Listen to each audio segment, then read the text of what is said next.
Hello everyone, welcome back to our channel IIP institute. तो इस lecture में अपन डिस्कस करते हैं कि internal energy of a gas in term of the degree of freedom. कि डिग्री ऑफ फ्रीडम की टर्म में इंटरनल एनर्जी की वैल्यू क्या होगी। ओके, तो सपोज हमारे पास कोई भी एक आइडियल गैस है, उस आइडियल गैस की डिग्री ऑफ फ्रीडम एफ है और यहाँ पर इसकी जो मोल है कंटेनर के अंदर, वो टोटल मोल है वो कितना है, एन है। तो यहाँ से अपन देखते हैं कि इसकी जो इंटरनल एनर्जी, इसकी जनरल फॉर्म इंटरनल एनर्जी की क्या होती है कि यू बराबर F by two K T multiply by N into N A. Okay, ये इंटरनल एनर्जी की जनरल फॉर्म होती है डिग्री ऑफ फ्रीडम के अंदर। ओके, तो यहां से अपन देखते हैं कि एक रिलेशन अपन देखते हैं कि आर अपॉन एन ए की जो वैल्यू होती है वो क्या होती है, क्या होती है। तो यहाँ से आर बराबर एन ए इंटू के हो जाएगा। ओके, तो यहाँ से अपन इसकी वैल्यू रख देते हैं। तो degree internal energy F by two के इंटू एन की जो वैल्यू क्या हो जाएगी, आर होगी। ओके, तो N into R T.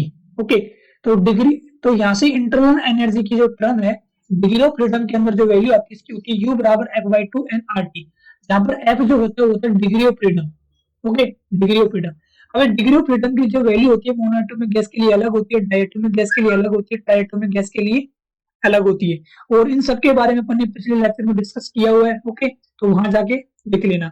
Okay, तो यहाँ से इंटरनल एनर्जी की वैल्यू अपने पास क्या आ गई डिग्री ऑफ फ्रीडम के अंदर F by two N R into A T. अगर इसके अंदर स्मॉल चेंज हो रहा है तो डेल्टा यू बराबर F by two N R into delta T. Okay, यहाँ पर डेल्टा टी की जो वैल्यू है वो कितनी है, टी टू माइनस का टी वन, और डेल्टा यू है वो है you initial minus you final, अर्थात इनिशियल इंटरनल एनर्जी और फाइनल इंटरनल एनर्जी। ओके, तो यहाँ से अपन सीपी और सीवी के बीच में रिलेशन निकालते हैं इन term of the degree of freedom. तो डिग्री ऑफ फ्रीडम की टर्म में सीपी और सीवी के बीच में रिलेशन क्या होगा। तो यहाँ से अपन देखते हैं कि अभी डिस्कस किया है कि यू की जो वैल्यू है वो कितनी है अपने पास डिग्री ऑफ फ्रीडम के अंदर F by two N R into T. Okay, equation number first. और पिछले लेक्चर में अपन डिस्कस किया है कि जब हमारे पास वॉल्यूम कांस्टेंट है उस दौरान इंटरनल एनर्जी की जो वैल्यू होती है वो होती है N CV into D T. Okay, जब वॉल्यूम कांस्टेंट है तो इक्वेशन फर्स्ट और सेकंड के अकॉर्डिंग अपन देखते हैं कि दोनों वैल्यू क्या है, सेम है। तो यहाँ से F by two N R T equal to N CV into D T. Okay, तो यहाँ से टी से टी कैंसिल हो जाएगा और एन से एन कैंसिल हो जाएगा। तो यहाँ से अपने पास बच जाएगा F by two into R बराबर सीवी। तो यहाँ से सीवी की जो वैल्यू अपने पास कितनी आ गई, F by two into R. Okay, ये सीवी की वैल्यू अपने पास आ गई। ओके, दूसरा अपन मेयर रिलेशन के अकॉर्डिंग हम जानते हैं कि सीपी माइनस सीवी की जो वैल्यू होती है वो कितनी होती है, आर होती है। तो यहाँ से सीपी बराबर क्या हो जाएगा, आर प्लस का सीवी। ओके, तो सीपी बराबर आर प्लस सीवी की वैल्यू अपने पास कितनी आ गई, F by two into R. तो सीपी बराबर आर अपन कॉमन लेते हैं तो वन प्लस का एफ बाई टू। तो सीपी बराबर वन प्लस का F by two into R. Okay, तो ये अपने पास सीपी की जो वैल्यू आई डिग्री ऑफ फ्रीडम के टर्म के अंदर। ओके, तो इसको इक्वेशन नंबर थर्ड कह सकते हैं, इसको इक्वेशन नंबर फोर। ओके, तो यहाँ से डिग्री ऑफ फ्रीडम की टर्म में सीपी और सीवी की जो वैल्यू है वो सीवी की value F by two R होती है, जबकि सीपी की जो वैल्यू होती है वो होती है one plus F by two R होती है।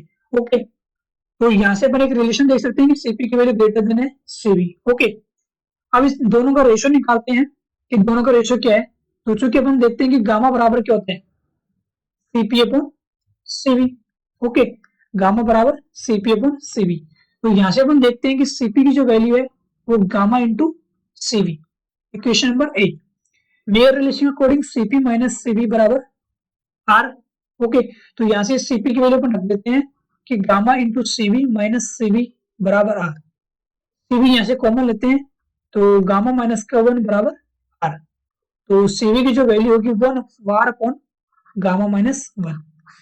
ओके, तो सीवी की वैल्यू अपने पास यहां से क्या आ गई, सीवी बराबर R upon gamma minus one. Okay, second अपन कैलकुलेट करते हैं सीपी। ओके, तो सीपी अपन देखते हैं कि सीपी बराबर क्या होता है, क्योंकि सीपी माइनस सीवी बराबर आर होता है। सीपी माइनस सीवी बराबर आर। ओके, तो यहां से सीपी की जो वैल्यू होगी वो होगी क्या होगी, सीवी प्लस आर। तो सीपी बराबर सीवी की वैल्यू अपने पास क्या है, R upon gamma minus one plus R. Okay, तो यहां से Cp बराबर R कॉमन लेते हैं, R अपन कॉमन लेते हैं यहाँ से, तो ये हो जाएगा 1 plus gamma minus 1 upon gamma minus 1, 1 से 1 कैंसिल हो गया। तो यहाँ से अपन देखते हैं कि Cp की जो वैल्यू आई, Cp की जो वैल्यू होगी वो जाएगी gamma R upon gamma minus 1। Okay, तो ये Cp और Cv की जो वैल्यू गामा के फॉर्म में आ गई, और Cp और Cv की वैल्यू पीछे अपन ने डिग्री ऑफ फ्रीडम की टर्म में कैलकुलेट किया। ओके, तो यहाँ से अपन इसकी एक प्रॉब्लम देखते हैं कि प्रॉब्लम क्या कह रही है कि 1 mole of monoatomic gas is heated at constant pressure. Okay, constant pressure पर हीट कर रहे हैं 180 एमके पर। Okay, 0 kelvin to 100 kelvin. If the gas constant R is taken 8.32 mole kelvin, और मोनोएटॉमिक गैस के लिए Cp और Cv की वैल्यू इसने क्या दिया हुआ है, तो the change in the internal energy, तो इंटरनल एनर्जी के अंदर चेंज कितना होगा। ओके, तो यहाँ से हम देखते हैं कि पहली बार तो इसने कांस्टेंट प्रेशर दिया है। ओके, तो प्रेशर इसके क्या है, कांस्टेंट है, और प्रेशर कांस्टेंट है, तो अपने इंटरनल एनर्जी की जो वैल्यू होती है डेल्टा यू बराबर N CV into dt। Okay, तो यहाँ से डेल्टा यू बराबर एन, सीवी की वैल्यू कितनी है 1.5 इंटू आर। ओके, दिया है उसने कि सीवी की वैल्यू 1.5 आर है। ओके, इंटू डेल्टा टी क्या है T2 माइनस T1, तो डेल्टा यू एन यहाँ पर नंबर ऑफ द मोल क्या है 1 है, into 1.5 into R. Okay, 1 T2 क्या है 100 केल्विन माइनस 0 केल्विन, तो यहाँ से डेल्टा यू बराबर हो जाएगा 1.5 आर 1/100, ये बराबर हो जाएगा 150 इंटू आर। तो डेल्टा यू बराबर 150 इंटू आर की वैल्यू कितनी होती है 8 पॉइंट, तो आर की वैल्यू अपने पास कितनी है 8.32, तो यहाँ से इसकी वैल्यू हो जाएगी 1248 जूल आंसर। ओके, तो थैंक यू गाइस, इस चैनल को सब्सक्राइब कर लीजिए ताकि मेरे आने वाला हर वीडियो आप तक जल्दी पहुंच सके। Thank you once again.